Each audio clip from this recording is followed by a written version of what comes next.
Hey guys, I just wanted to make a quick video here about an EGR delete and throttle valve delete that I did.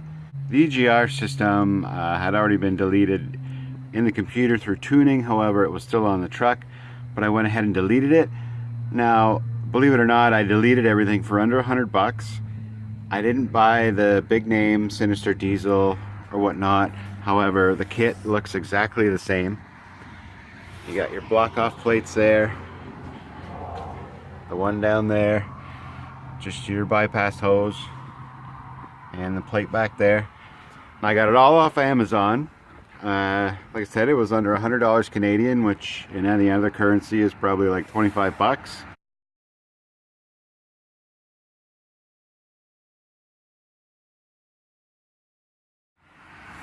And it's a nice blue, and I think you can get black as well.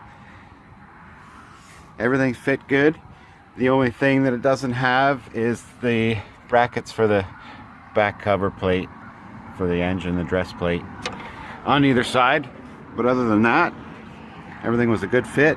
Now I didn't do the installation video because I thought that perhaps it had been done already, but I wish I would have done it, because a lot of people complain about these back bolts back here, these two that are on the EGR cooler, but I found them pretty easy to do. And if there's a way to cheat, you know, I'll find it.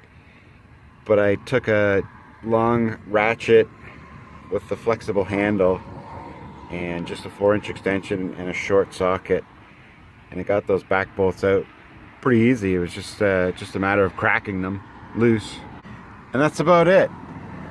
The name of the delete system is, I think it's pronounced Ruin, and hopefully it doesn't ruin anything on my engine.